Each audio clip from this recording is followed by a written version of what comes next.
నమస్తే. Welcome to Sakshi education. Andhra Pradesh రాష్ట్ర road రవాణా సంస్థ నుంచి అప్రెంటిస్ సంబంధించిన నోటిఫికేషన్ రిలీజ్ అయింది.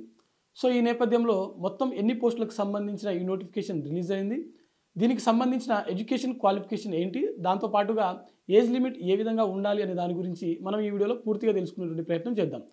మరీ ముఖ్యంగా ఏంటంటే అప్లికేషన్ ప్రాసెస్, అభ్యర్థులు కన్ఫ్యూజ్ అయ్యేటువంటి విషయం ఏంటంటే ఆన్లైన్ ఆఫ్లైన్ రెండింటిలోనూ మనం దరఖాస్తు చేసుకోవాల్సి ఉంటుందన్నమాట. దీనికి సంబంధించి అంటే వేరే ఏదైనా నోటిఫికేషన్లో కేవలం ఆన్లైన్లోనే ఉంటుంది, లేదంటే ఏదర్ ఓన్లీ ఆఫ్లైన్లోనే మనం దరఖాస్తు చేసుకోవాల్సి ఉంటుంది. కానీ ఈ నోటిఫికేషన్లో ప్రత్యేకంగా ఎవరైతే ఆన్లైన్లో దరఖాస్తు చేసుకున్నటువంటి అభ్యర్థులు ఉంటారో వారు ఆఫ్లైన్లో కూడా వాటికి సంబంధించిన డాక్యుమెంట్స్ అవన్నీ కూడా మనము పోస్ట్ ద్వారా పంపించాల్సి ఉంటుందన్నమాట. సో మనం ఒకసారి వీటికి సంబంధించిన పూర్తి డీటెయిల్స్ తెలుసుకునేటువంటి ప్రయత్నం చేద్దాం. మొత్తం మనకు 281 ఉద్యోగ మొత్తం అప్రెంటిస్ సంబంధించిన ఖాళీలకు సంబంధించిన నోటిఫికేషన్ అయితే రిలీజ్ అవ్వడం జరిగింది. టోటల్ వచ్చేసరికి 281 సంబంధించింది అనమాట. ఓకేనా. అయితే దీనికి సంబంధించిన అప్లికేషన్ ప్రాసెస్ సెప్టెంబర్ 17 అంటే ఈ మంత్ సెప్టెంబర్ 17 నుంచే మొదలవడం జరిగింది.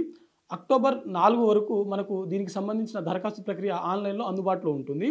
అయితే ఇక్కడ ఖాళీలు ఒకసారి చూసినట్లయితే చిత్తూరులో మొత్తం మనకు 48 పోస్టులు, తిరుపతిలో 88, నెల్లూరులో 91 పోస్టులు, దాంతోపాటుగా ప్రకాశంలో 54 సంబంధించిన ఖాళీలు అయితే దీంట్లో మనకు ఉన్నాయి. మరి వీటికి సంబంధించిన మొదట మనం చూసినట్లయితే ఇక్కడ ఎడ్యుకేషన్ క్వాలిఫికేషన్ చూసినట్లయితే ఐటీఐ ఉత్తీర్ణులైనటువంటి అభ్యర్థులు, ఎవరైతే ఐటీఐలో మనకు క్వాలిఫికేషన్ ఉన్నటువంటి అభ్యర్థులు ఎవరైతే ఉన్నారో వారు మాత్రమే దీన్ని మనకు అంటే వీటికి దరఖాస్తు చేసుకోవడానికి ఎలిజిబుల్.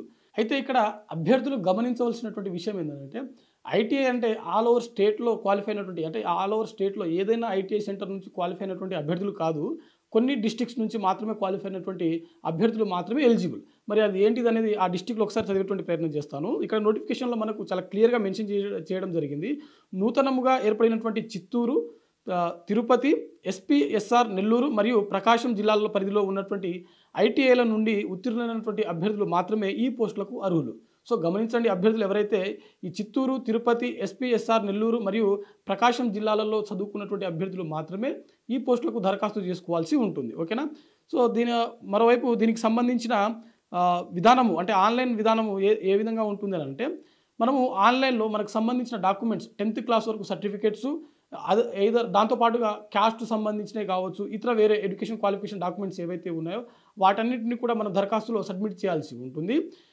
అయితే అభ్యర్థులు ఇక్కడ మీరు గమనించాల్సినటువంటి విషయం ఏంటంటే సర్టిఫికేట్ మరియు ఏవైతే మన డాక్యుమెంట్స్, ఫోటో, సిగ్నేచర్ ఇవన్నీ మనం అప్లోడ్ చేస్తాం కదా.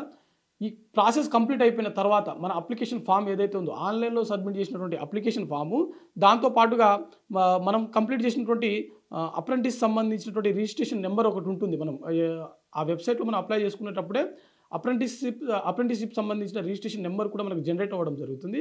దాన్ని కూడా సపరేట్గా ఒక జిరాక్స్ తీసుకోవాల్సి ఉంటుంది. దాంతోపాటుగా అభ్యర్థి ఆన్లైన్లో దరఖాస్తు చేసుకున్నటువంటి ఒక రుజువు పత్రము, SSC marks list, ITI marks, దాంతోపాటుగా ఎన్సీవీటీ సర్టిఫికేట్ ఒకటి, caste certificate, either your physically handicapped అయితే దానికి సంబంధించిన సర్టిఫికేటు, ఇన్ కేస్ మనం ఎక్స్ సర్వీస్ మెన్ సంబంధించినటువంటి వాళ్ళు ఉన్నట్లయితే దానికి సంబంధించిన సర్టిఫికేటు, ఎన్సీసీ మరియు స్పోర్ట్స్ కోటాలో ఏదైనా ఉన్నట్లయితే మనకు స్పెషాలిటీ ఏమైనా సపరేట్ ఉన్నట్లయితే వాటికి సంబంధించిన దాంతోపాటుగా ఆధార్ కార్డు, వీటన్నిటిని కూడా ఒక జిరాక్స్ తీసుకొని ఒక సెట్టు మనము పోస్ట్ ద్వారా పంపాల్సి ఉంటుంది. మరి ఎవరికి పంపాలి అని అంటే ఇవన్నీ పంపాల్సినటువంటి అడ్రస్ వచ్చేసరికి principal zonal staff training college, Kakuturu, Venkatachalam మండలం, ఎస్పీఎస్ఆర్ నెల్లూరు డిస్టిక్ సంబంధించినటువంటి పిన్ కోడ్ నెంబర్ 524320, దీనికి సంబంధించిన ఈ అడ్రస్కి మనం పోస్ట్ ద్వారా పంపాల్సి ఉంటుంది. అయితే అభ్యర్థులు ఎవరైతే దీంట్లో మనము పోస్ట్ ద్వారా పంపిస్తున్నటువంటి అభ్యర్థులు ఎవరైతే ఉన్నారో మీరు గమనించవలసినటువంటి విషయం ఏంటంటే వీటన్నిటిని కూడా మనము పంపించేటప్పుడు దీనికి ముందు ఒక రెజ్యూమ్ అనేది మనము తయారు చేసి మనం పంపించాల్సి ఉంటుంది. మనకు అఫీషియల్ నోటిఫికేషన్లోనే వాళ్ళే అనమాట, అంటే ఏపీఎస్ఆర్టీసీ వాళ్ళే మనకు ఒక చిన్న రెజ్యూమ్ పత్రం అయితే ఇవ్వడం జరిగింది. ఆ రెజ్యూమ్ ఫామ్ని మనము ఫిలప్ చేసి ఈ సర్టిఫికేట్లతో పాటు దాన్ని అటాచ్ చేయాల్సి ఉంటుంది. మరో ముఖ్యమైన విషయం ఏంటంటే అక్టోబర్ 4వ తారీఖు లోపే మనము దరఖాస్తు చేసుకుంటాం కాబట్టి అక్టోబర్ 6వ తారీఖు లోపే మనం పంపించేటువంటి పోస్ట్ అనేది వారికి చేరాల్సి ఉంటుంది. కాబట్టి మనము ఎంత తొందరగా దరఖాస్తు చేసుకుంటే అంత తొందరగా ఆ ఆన్లైన్ కంప్లీట్ అయిపోయిన తర్వాత, అంటే ఆన్లైన్లో మనం దరఖాస్తు చేసుకున్న తర్వాత ఆఫ్లైన్లో మనం పోస్ట్ పంపించుకోవడానికి అవకాశం ఉంటుంది. ఇన్ కేస్ మనం లేటుగా పంపించినట్లయితే చివరి రోజు మనం ఒకవేళ దరఖాస్తు చేసుకున్నట్లయితే అక్టోబర్ 4కి ఆ తర్వాత మనం పోస్ట్ ద్వారా పంపించినప్పటికీ సరైన సమయానికి అది చేరుకోకపోవచ్చు. కాబట్టి అభ్యర్థులు ఇది గమనించి ముందుగానే దరఖాస్తు చేసుకోవడం మంచిది. సో ఇది మనకు సర్టిఫికేట్ వెరిఫికేషన్ సంబంధించిన ఈ ప్రాసెస్ ఇవంతా జరుగుతూ ఉంటుంది. అయితే మనకు ఈ సర్టిఫికేట్ వెరిఫికేషన్ అంటే సెలక్షన్ ప్రాసెస్ ఏ విధంగా ఉంటుందనంటే, మన సర్టిఫికేట్స్ అన్నీ అక్కడ రిసీవ్ అయిపోయిన తర్వాత ఆన్‌లైన్, ఆఫ్‌లైన్ 2 కూడా వాళ్ళు టాలీ చేసిన తర్వాత మనకు ఒక పత్రికా ప్రకటన ద్వారా అంటే సేమ్ మీడియా ద్వారా కావచ్చు, లేకపోతే పర్సనల్‌గా ఏదైనా ఒక ప్రెస్ నోట్ ద్వారా కావచ్చు, మనకి ఒక వెన్యూ అనేది వాళ్ళు ఇవ్వడం జరుగుతుంది. ఆ వెన్యూకి మనము నేరుగా ఎళ్ళాల్సి ఉంటుంది. అప్పుడు మనం ఏదైతే వాళ్ళకు పోస్ట్ ద్వారా పంపించినటువంటి డాక్యుమెంట్స్ ఉన్నాయో వాటినే మనము అక్కడ ప్రజెంటేషన్ చేపించి సర్టిఫికేట్ వెరిఫికేషన్ చేసుకోవాల్సి ఉంటుంది. ఆ తర్వాత మాత్రమే మనకు ఇక్కడ సీట్ అనేది అలాట్ చేయడం జరుగుతుంది. సో ఇది మనకు ప్రెజెంట్ ఉన్నటువంటి అప్రెంటిస్‌షిప్ సంబంధించినటువంటి పూర్తి డీటెయిల్స్. ఇది ఏపీఎస్ఆర్టీసీ వాళ్ళు రిలీజ్ చేసినటువంటి కంప్లీట్ నోటిఫికేషన్ అనమాట. దీనికి సంబంధించినటువంటి పీడిఎఫ్ కూడా ఈ వీడియో కింద డిస్క్రిప్షన్‌లో ఇచ్చేటువంటి ప్రయత్నం చేస్తాము. సో ఇది ఇయాల్టి వీడియో.